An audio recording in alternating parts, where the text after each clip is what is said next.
Thank you, Vanessa, for that in-depth summary of the aftermath at Ford Motors.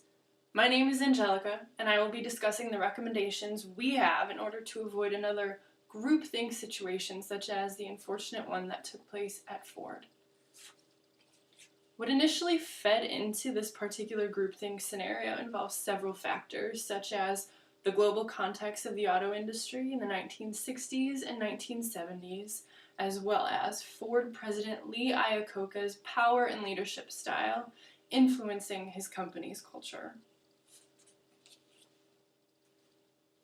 Iacocca's leadership style grossly relied on his position of power and role in the company.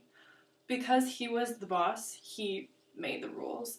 Adding to the context of the Pinto case, Lee was a sales and marketing executive solely focused on Ford producing an affordable, domestically produced compact car that undercut the imported competitors ASAP, regardless of the repercussions.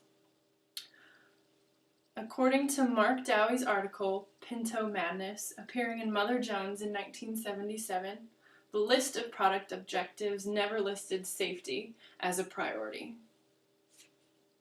Dowie went on to quote Ford engineers, saying, "Constructive nonconformists such as Ford engineers who conducted safety crash tests, finding that a 1-pound, $1 piece of plastic stopped the puncture of the gas tank, was tossed aside, labeled as extra weight and extra cost by Lee and his limits of 2000 plan."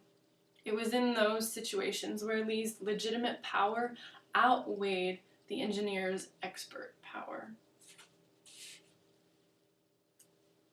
After an influx of rear-end collision fuel tank fires of Ford Pintos rolled in to Dennis Goya, Ford's field recall coordinator, meetings were called with his work group to determine if a full recall was necessary after all these cases of casualties, to which the prospect of a recall was shot down. Goya even stated in his 1992 article reflecting on the Pinto fires and personal ethics in the Journal of Business Ethics that decisions that threaten requirements were discouraged. In 1973, Ford's Environmental and Safety Engineer Division developed a cost-benefit analysis called Fatalities Associated with Crash-Induced Fuel Leakage and Fires in support of Ford's objection to stronger fuel system regulation and government interference. The analysis compared the cost of repairs to the societal cost for injuries and deaths. Essentially, Ford found it was more cost-effective to fulfill the payouts to victims and families at $49.5 million as opposed to design modifications and a recall at $137 million.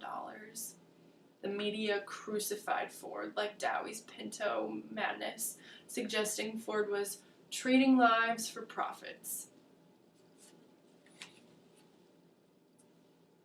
There was major public distrust of the automobile company, followed by a voluntary recall of 1.5 million Ford Pintos and Mercury Bobcats in 1978. It registers as the largest recall in automobile history to date.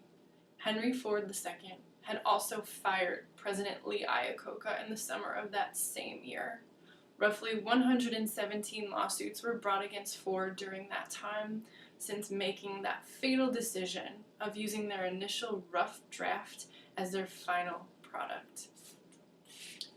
Based on those causal factors, our team's recommendations are as follows. Since government regulation proved fairly jaded with the heavy lobbying efforts of industry leaders, stronger, more effective measures would be to A. legitimately welcome constructive nonconformist ideas into the production planning period so as to bring company-wide awareness to alternative options and contingency plans pre-production. And B would be to not place profit competition at the forefront of sales and development model.